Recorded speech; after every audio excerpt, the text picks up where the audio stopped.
तो देखिए, कानून तो नहीं देखता है कि अपराधी की जाति क्या है, लेकिन अखिलेश यादव अपराधियों के मामले में भी जाति को बीच में लेकर आ गए और लगातार एक के बाद एक बयान दे रहे हैं। अब आपको आगे बताते हैं कि आखिर यूपी में एनकाउंटर का ट्रैक रिकॉर्ड क्या है। अब तक करीब 12,500 एनकाउंटर हुए हैं उत्तर प्रदेश में। 207 अपराधी एनकाउंटर में मारे जा चुके हैं। 6500 से ज्यादा बदमाश घायल हो चुके हैं अब तक, और मेरठ जोन में सबसे ज्यादा 66 अपराधी मारे गए हैं। इसके अलावा वाराणसी जोन में 21 अपराधी मारे गए हैं, आगरा जोन में 16 अपराधी मारे गए हैं। और ये देखिए, ये हमने आपको ट्रैक रिकॉर्ड बताया है कि अब तक यूपी में एनकाउंटर हुए हैं, क्योंकि लगातार अपराधियों की धरपकड़ हो रही है। और इस बीच क्या खबर आ रही है दिल्ली से, ये बताएंगे पुनीता। तो बात दिल्ली की कर लेते हैं। देखिए, दिल्ली के पौष इलाके में शुमार यानी कि ग्रेटर कैलाश, जहां पर गोलीकांड की जब खबर सामने आई, इसके बाद दहशत फैल गई। हालांकि अब दिल्ली पुलिस की स्पेशल सेल इस पूरे मामले को लेकर पूरे एक्शन मोड में नजर आ रही है। लगातार दबिश दी जा रही, क्योंकि इस पूरे मामले में लॉरेंस बिश्नोई गैंग के कनेक्शन का मामला निकलकर सामने आया। और इसी के एंगल से पुलिस लगातार छानबीन कर रही है, लोगों से पूछताछ भी कर रही है। इस पूरे मामले में स्पेशल सेल ने 6 लोगों को हिरासत में लिया था, जिसमें से 4 लोगों की गिरफ्तारी भी हो चुकी है। खबर देखिए।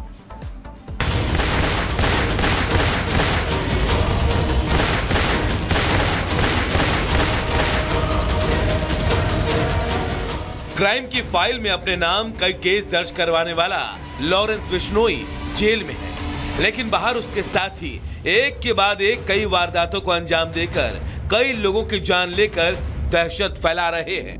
और दिल्ली के ग्रेटर कैलाश में हुआ गोलीकांड इस बात का सबूत है, जहां जिम संचालक नादिर शाह पर चली एक के बाद एक कई गोलियों से दिल्ली थर-थर कांप गई। इसे कानून का डर कम होना ही कहेंगे, क्योंकि जिम के बाहर खड़े संचालक पर एक शख्स आकर बीच रास्ते ताबड़तोड़ गोलियां बरसाने लगता है और तब तक गोली मारता है जब तक जिम संचालक दम नहीं तोड़ देता। हालांकि हत्या की वजह पैसों का लेन देन बताया जा रहा है। इसे लेकर स्पेशल सेल अभी छानबीन कर रही है।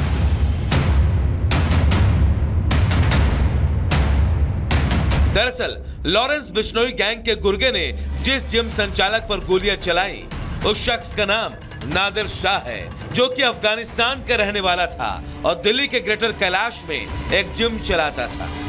शुरुआती जांच के बाद दिल्ली पुलिस ने तो इसे गैंगवार से जुड़ा मामला बताया था, लेकिन अब इस बात पर मुहर लग चुकी है कि इसके पीछे लॉरेंस गैंग का ही हाथ था, क्योंकि लॉरेंस गैंग के रोहित गोदारा ने पोस्ट करके हत्या की जिम्मेदारी ली है।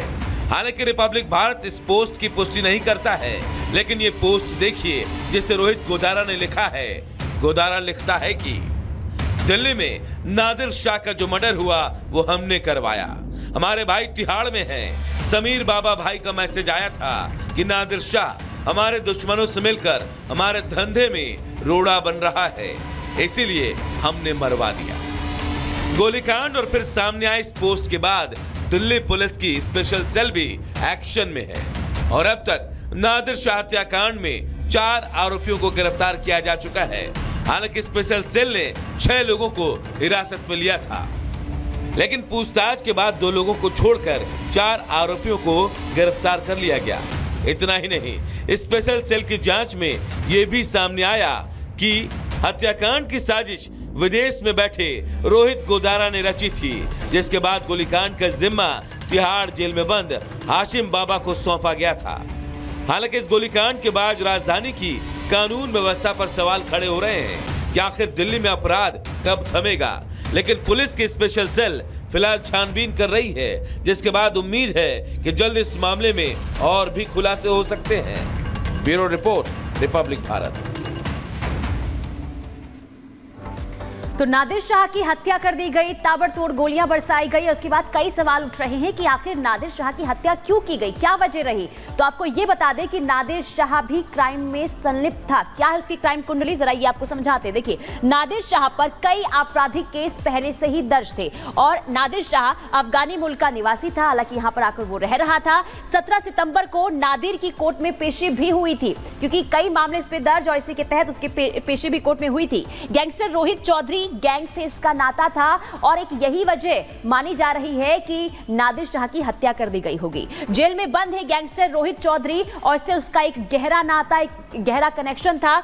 माता पिता पर भी ड्रग तस्करी के केस हैं, यानी कि ना सिर्फ नादिर शाह बल्कि उसके माता पिता भी किस तरीके से क्राइम से जुड़े हुए हैं, ये हम आपको बता रहे थे कि मां ड्रग तस्करी के आरोप में पहले से ही जेल में बंद है। इसके अलावा नादिर के पिता की कोरोना के दौरान मौत हो गई थी, जिन पर भी ड्रग तस्करी का आरोप था। हालांकि उनकी जान कोरोना के टाइम जो है वो चली गई थी और इसी के कारण यानी कि नादिर शाह जो है उस पर कई मामले दर्ज थे और ये बताया जा रहा है कि जिस तरीके से उसका जुड़ाव किसी गैंग के साथ था और इसी वजह से उसकी हत्या की गई होगी। हालांकि अभी सच्चाई तक जानने के लिए स्पेशल सेल जो है लगातार छानबीन कर रही है और पूछताछ भी कर रही है। अगली खबर क्या है, अंजलि का रुख करते हैं।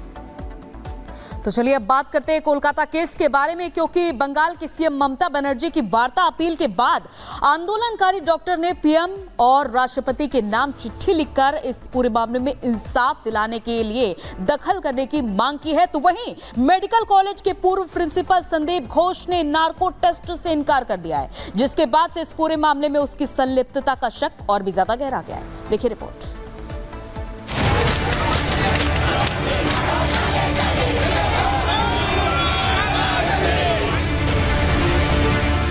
कोलकाता के आरजी कर मेडिकल कॉलेज अस्पताल में जूनियर डॉक्टर के रेप और मर्डर मामले में लगातार डॉक्टर्स का आंदोलन लगातार जारी है।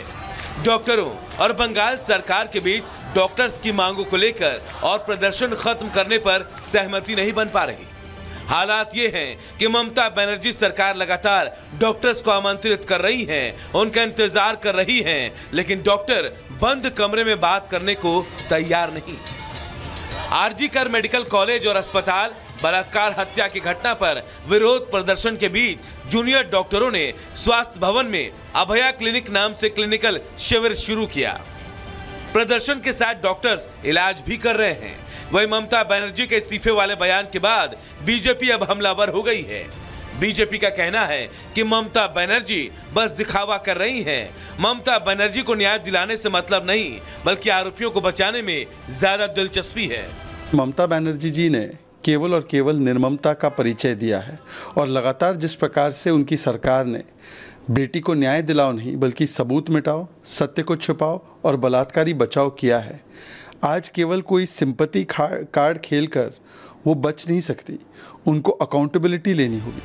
इधर सीबीआई भी संदीप घोष से लगातार पूछताछ कर रही है। सीबीआई ने सियालदा कोर्ट में संदीप घोष का नार्को टेस्ट करवाने के लिए अर्जी दी थी, लेकिन संदीप घोष ने नार्को टेस्ट के लिए सहमति नहीं दी, जिसके बाद सियालदा कोर्ट ने सीबीआई की याचिका खारिज कर दी। अब सवाल ये है कि आखिर संदीप घोष को क्या सच्चाई बाहर आने का डर है? क्या संदीप को अपने राज खुलने का डर है?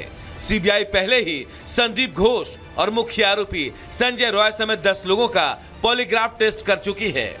ऐसे में सीबीआई नार्को टेस्ट के जरिए संदीप घोष के पॉलीग्राफ टेस्ट में दिए गए बयानों को मिलाना चाहती है। इन सब के बीच सीबीआई और ईडी की जांच और तेज हो गई है।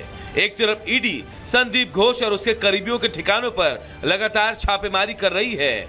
ईडी को छापेमारी में घोष के घर से संपत्ति के कई दस्तावेज मिले हैं, तो वहीं दूसरी तरफ सीबीआई की जांच में संदीप घोष शिकंजे में फंसता नजर आ रहा है। Bureau report, Republic Bharat. चलिए आगे बढ़ते हैं, बात कर लेते हैं बिहार की। देखिए बिहार के पटना से जिस तरह की खबरें सामने आई, कुछ इसी तरह की खबरें और वक्फ बोर्ड की करतूतों ने वक्फ बोर्ड में संशोधन को मजबूरी बनाया है। क्या पूरी खबर है वो आपको इस रिपोर्ट के जरिए दिखाते हैं।